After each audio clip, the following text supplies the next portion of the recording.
Salam alaikum, bonjour. C'est pour parler de l'interdiction du culte. Un culte, on a le libre arbitre de choisir son culte. Sachant, on est obligé de chercher la vérité puisqu'on est programmé de cette façon. À l'intérieur de nous, c'est chercher notre créateur. On sait qu'on n'est pas là comme ça. Pour ceux les athées les plus savants, ont mis du temps pour dire et admettre, certains ont admis qu'il y a bien un Dieu, vu la complexité qu'ils ont vu dans la biologie du corps humain avec les nouvelles recherches et découvertes récentes. C'est comme avoir une usine avec des éléments différents qui sont tous en symbiose pour faire sortir une voiture. Et la personne il n'avait pas le choix pour fabriquer une voiture, il faut des pièces différentes et que tout travaille en adéquation. Donc il a dit qu'il y a un Dieu. C'est d'une logique incroyable. Et pourtant, il y a des gens comme ça fait des années qui pour eux, Dieu n'existe pas. Là, actuellement, on rentre dans ceux qui vénèrent les djinns, vénèrent les diables, vénèrent leurs mensonges en fait. Ils veulent nous interdire notre culte. Et ici, par la peur.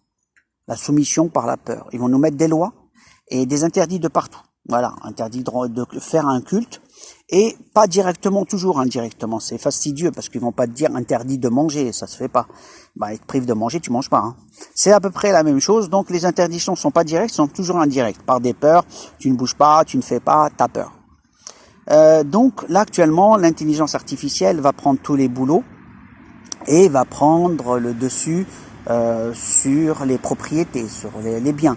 Puisque l'intelligence artificielle va avoir un corps, elle va pas seulement avoir une voix, elle va avoir un métier, elle va avoir un savoir-faire, et donc elle va prendre la majorité des boulots qu'on a.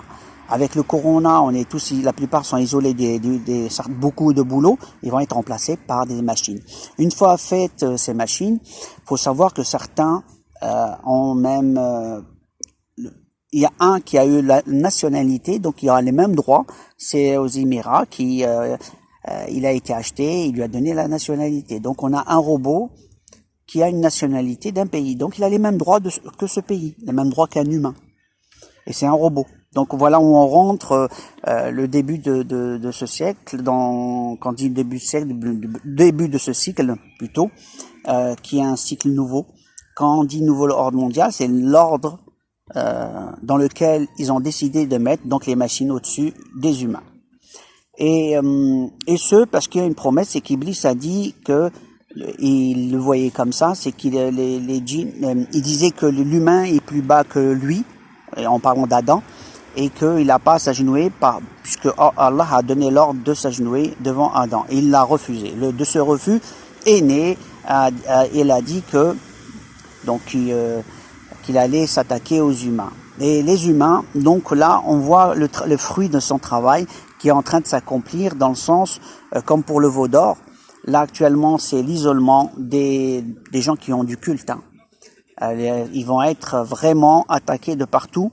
C'est comme les gens de la grotte quand ils sont partis pour se réfugier vers Allah, puisque maintenant le culte collectif est très limité. Il nous reste le culte individuel. Et même le culte individuel, une fois isolé, c'est comme on prend un groupe isolé, il est toujours plus faible. On l'attaque par la faim, par la fatigue, par le manque de sommeil, par le manque de beaucoup de choses. Ces manques créent des faiblesses et ces faiblesses, beaucoup de gens parmi eux vont craquer. Il y a un pourcentage qui va craquer et qui vont s'éloigner de leur foi. Voilà. Pour les musulmans, c'est pareil. Ils vont se fatiguer, ils vont moins pratiquer, ils vont s'éloigner. Et voilà, ça va. Et pour les sociétés disloquées, pour mieux régner. Et je vais pas parler des traites, ça c'est même pas la peine d'en parler. Et je reviens à dire que maintenant, voilà, on rentre dans la phase du contrôle du culte. Le contrôle du culte, pas seulement comme ils faisaient depuis des années avec leurs mensonges, ils inventent des choses, ils nous montent dans les interprétations des choses, ils manipulent pour faire des guerres, ils manipulent pour garder leur siège.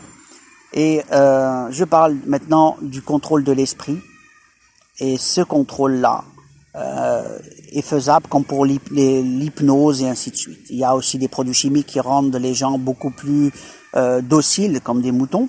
Il y a aussi des produits sonores ou autres qui créent perturbation dans le corps qui rend la personne comme un état second, comme hypnotisé par ces ondes-là, et donc il est soumis ensuite aux voix qu'il entend. Donc la soumission de l'esprit, c'est une technologie utilisée contre l'humain, et le pire, c'est que les humains l'utilisent contre les humains pour les rendre dociles et soumis à leurs chefs qui sont des djinns, des diables, je vais dire. Pour ce qui me concerne, quelqu'un qui fait ce genre de choses, djinn ou pas djinn, pour moi c'est un diable, puisque pour lui il se dit je travaille, mais il va le payer cher quand il sera devant Allah. Je vous dis à la prochaine vidéo. Alaykoum salam.